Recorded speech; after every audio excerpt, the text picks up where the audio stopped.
علیکم، welcome to پیسہ بولتا ہے ود انجم ابراہیم۔ آج خواتین و حضرات ہمارے ساتھ ڈاکٹر عاصم حسین ہیں جو کہ minister for petroleum and natural resources ہیں۔ یہ میرا خیال میں اور ہم سب کا خیال ہے کہ سب سے کرٹیکل منسٹری ہے آج کل، گیون کہ ہمارے یہاں لوڈ شیڈنگ ہو رہی ہے ڈاکٹر صاحب، اور ہمارے یہاں بڑی میجر ایشوز ہیں پرائسنگ کی۔ آپ جب سے آئے ہیں آپ نے دو بہت میجر ڈیسیجنس لی ہیں، ایک تو یہ تھی شارٹ ٹرم کے لیے اور لانگ ٹرم کے لیے بھی، ایک تو آپ نے ڈی ریگولیٹ کی پرائسز کے لیے، جس میں آپ نے کہا تھا کہ 10 بلین روپے جو ہیں وہ ریلیز ہو جائیں گے انڈر پرائس ڈفرینشیل کلیمس میں، تو وہ گورنمنٹ کے لیے پازیٹیو فیچر ہوگا، مطلب خرچ نہیں پڑے گا ان کو اتنا۔ دوسرا آپ نے یہ کہا تھا کہ جو انلینڈ فریٹ ایکولائزیشن مارجن ہے اس کو ابالش کریں گے۔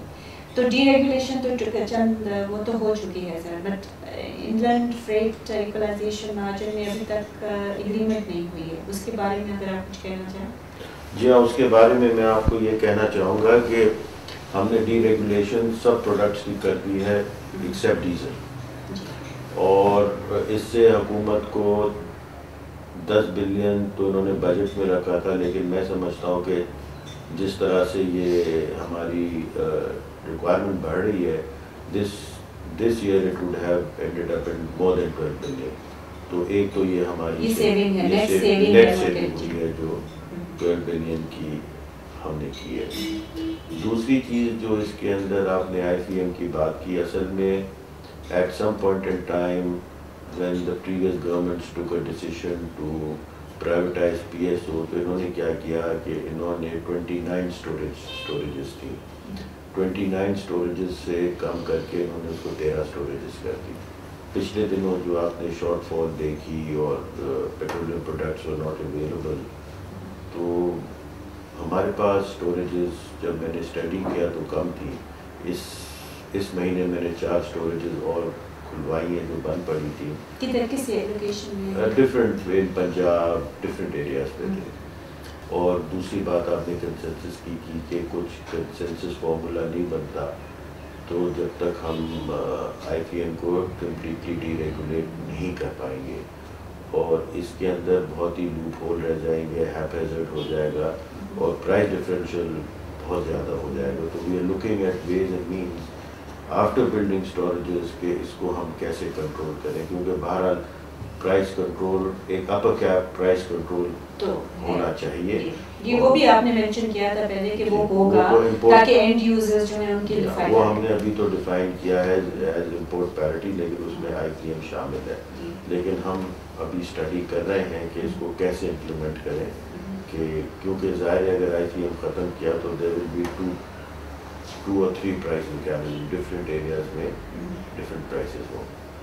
ڈاکٹر صاحب ابھی ریسنٹلی ایک سمری بھی میٹ ہوئی تھی جس میں یہ تھا کہ گیس پرائسز کو بڑھنا ہے، ڈومیسٹک کنزیومرز کے لیے غالباً 10 to 15% تھا پروپوزل، انڈسٹری کے لیے 15 to 20%، اور ہمیں فرٹیلائزر کے لیے 100% تھا۔ مائی کوسچن ٹو یو از کہ ابھی وہ پرائم منسٹر نے کہا ہے کہ وہ کیبنٹ ہی ڈیسائڈ کرے گی، واٹ از دا لائکلیہڈ کہ یہ پاس ہو جائے گا؟ جی اس کو پاس ہونا پڑے گا اور یہ پاس ہوگا۔ افیکٹیوٹی اس کی جولائی 1 سے افیکٹیوٹی جو ہے وہ 2 مہینے بعد ہی ہوگی جب بھی یہ پاس ہوگا۔ اچھا بعد میں ہوگی افیکٹیوٹی، لیکن اس کا جو ڈفرینشیل ہے that will be recorded in the next 10 months۔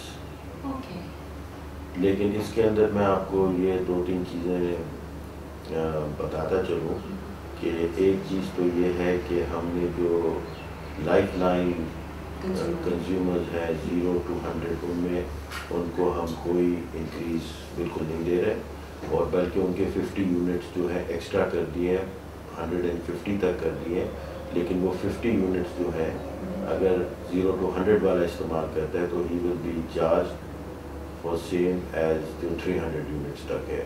تو یہ ہم نے کامن مین کو ریلیف دیا ہے، اس پورشن کے اوپر دیر از اونلی 15% انکریز، اور باقی سی این جی کا 18% ٹیرف انکریز ہے۔ اب ہم نے اس کو کر دیا 55% آف آئل پیرٹی کو، not price, 55 oil parity in terms of B T U, اور ہم نے فرٹیلائزر جو بہت ہی سبسڈائز تھا اس کو بھی ہم۔ ڈاکٹر صاحب کوئی خبریں آ رہی ہیں کہ فرٹیلائزر کی کوئی 13.5% بڑھ گئی ہے آلریڈی، مگر نہیں ابھی تک کسی کی نہیں بڑھی. جب تک یہ پاس نہیں ہوتی یہ بڑھے گی نہیں.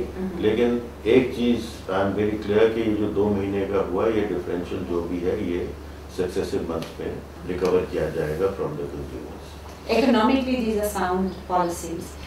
جی دیکھیں اس کے اندر جو سب سے بڑی پرابلم ہو رہی تھی جو